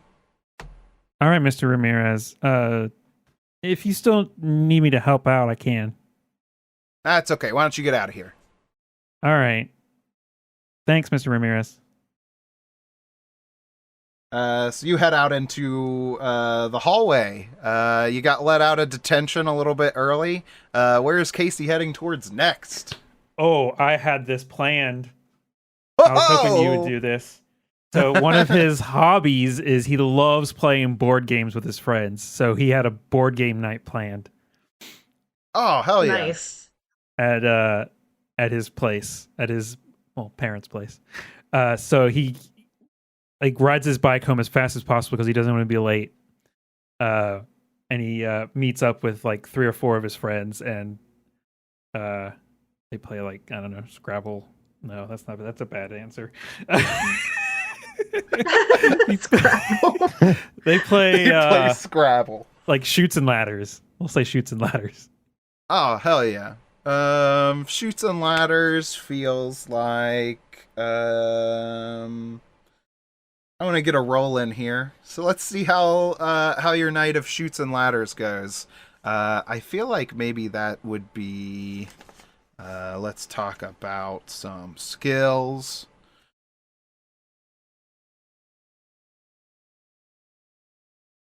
If you hadn't picked Shoots and Ladders, I would totally let you do brains. But I feel like Shoots and Ladders is more a game of luck. Yeah, I agree. I think let's go with give me a flight skill check. And I'm gonna put this very low. This is gonna be a DC 4. I have a +1 on this. I'm rolling. Ooh. I rolled a 3. It was good. I rolled a 3. Oh, wow. Hey, you got your +1, right? No, that's with the +1. Oh no! Yeah. Adversity? So the character fails, but not too badly. There may be some very or minor short-term consequences, but this won't shift the story for more than a minute or two. So I'm gonna say, give me one of your friends that's playing at game night. Just a name. Yeah. Who's the oldest of our group? I am, but I don't think. I mean, Okay, unless you never want to be mind. friends with Never me. mind then. I'm gonna say that Clara Gutierrez. Ooh, Clara Gutierrez? Yeah. I love Yeah. it. Yeah. She comes from behind and just demolishes you out of nowhere. Like you are in the lead and you are getting very close. You're like, I got this in the bag. No problem. And then out of nowhere, Clara zips up a couple of ladders, and boom, out of nowhere, takes the win. And she just gives you some light teasing. Okay. And he's like, Like I even wrote it in here. He's always hyping up his friends. He was like, "Oh, dang, I almost got you. That was awesome." And he like high fives her. Yeah, no problem, Casey. There's always next week. I'll get you one day. Awesome. I think we're gonna close out that scene. We've had a perfectly normal day. I've lost my camera. Yep. And that feels like a great place to end the stream. Yeah. So thank you for joining us for this character creation and lightly playing the game session. All right. Bye. Bye.